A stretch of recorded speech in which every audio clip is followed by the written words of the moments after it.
Hello दोस्तों, नमस्कार। आपका हमारे यूट्यूब चैनल संध्या ज्ञान में स्वागत है। मैं आपके लिए स्टैटिक जीके का पार्ट 5 लेके आ गया हूं, जो कि आपके आने वाले एग्ज़ाम के लिए बेहद ही मोस्ट इम्पॉर्टेंट होंगे। ठीक है, तो बच्चों लाइक शेयर कमेंट कर दीजिएगा। ठीक है बच्चों, तो चलिए देखते हैं आज का पहला क्वेश्चन। महान सम्राट अशोक किस वंश के थे? गुप्त, मौर्य, शुंग, पल्लव। तो इसका सही आंसर होगा मौर्य वंश के थे। ठीक है, आगे चलते हैं।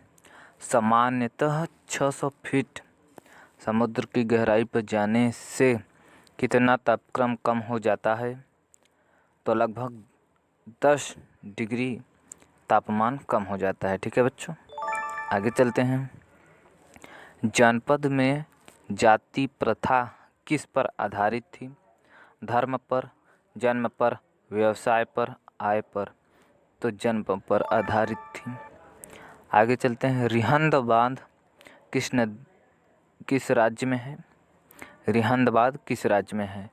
तो उत्तर प्रदेश राज्य में है। ठीक है, आगे चलते हैं। मूर्ति देवी साहित्य पुरस्कार किसने शुरू किया?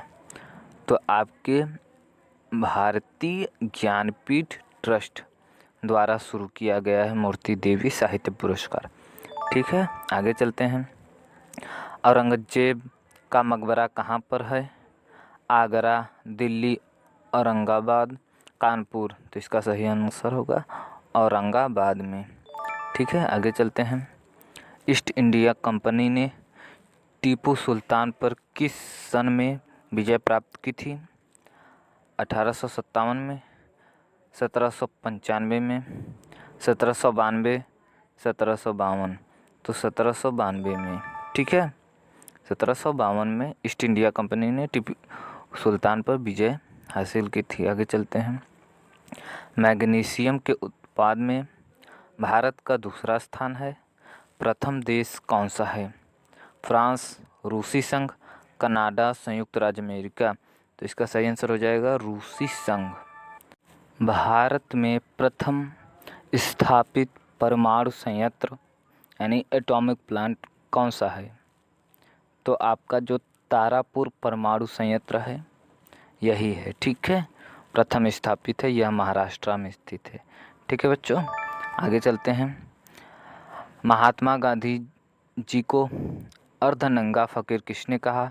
हिटलर, जिन्ना, चर्चिल, माउंटबेटन। तो चर्चिल ने महात्मा गांधी को अर्धनंगा फकीर कहा था। ठीक है, आगे चलते हैं। कौन से भारतीय शहर हेवी इलेक्ट्रिकल्स के संबंधित हैं? तो यहाँ पे संबंधित हैं। ठीक है बच्चों, ये गलती लिखा है, संबंधित हैं। तो इलेक्ट्रिकल्स के लिए जो भोपाल है वो आपके जाना जाता है। ठीक है, एमपी की राजधानी है भोपाल। ठीक है, आगे चलते हैं। कंप्यूटर साक्षरता दिवस किस दिन मनाया जाता है? 12 अगस्त, 13 सितंबर, 2 दिसंबर में से कोई नहीं। तो 2 दिसंबर को मनाया जाता है कंप्यूटर साक्षरता दिवस। ठीक है, आगे चलते हैं। बताइए राष्ट्रीय विधि दिवस किस दिन मनाया जाता है? 26 अक्टूबर, 26 नवंबर, 26 दिसंबर, इनमें से कोई नहीं। तो 26 नवंबर को मनाया जाता है। ठीक है, आगे चलते हैं। प्रतिवर्ष किसकी स्मृति में 13 फरवरी को महिला दिवस मनाया जाता है? तो सरोजिनी नायडू के स्मृति में। ठीक है बच्चों, सरोजिनी नायडू। आगे चलते हैं। निम्नलिखित में से किसका जन्म दिवस डॉक्टर्स दिवस के रूप में मनाया जाता है? तो ऑप्शन देख लीजिए, इसमें से आप हो जाएंगे डॉक्टर विधान चंद्र राय जी के जन्म पर। ठीक है बच्चों, आगे चलते हैं। मोहनजोदड़ो कहाँ स्थित है? सिंध में, गुजरात में, उत्तर प्रदेश में, पंजाब में। सभी को मालूम होगा सिंध में स्थित है। ठीक है, अब बताइए सुभाष चंद्र बोस ने सिंगापुर में दिल्ली चलो का नारा दिया था। तो बताइए किस में दिया था? 1942 में, 1943 में, 1944 में, 1945 में। तो इसका सही आंसर हो जाएगा 1943 में। ठीक है, आगे चलते हैं। जैन सूत्र में किसकी लिपियों का उल्लेख है? 8, 12, 18, 21। तो 18 लिपियों का उल्लेख है। ठीक है, आगे चलते हैं। बताइए निम्नलिखित में से किस देश में अधिकतम भाषाएं बोली जाती है? तो अपने प्यारे भारत में। ठीक है बच्चों, आगे चलते हैं। भारतीय खनन विद्यालय कहाँ स्थित है? तो इसका सही आंसर हो जाएगा धनबाद।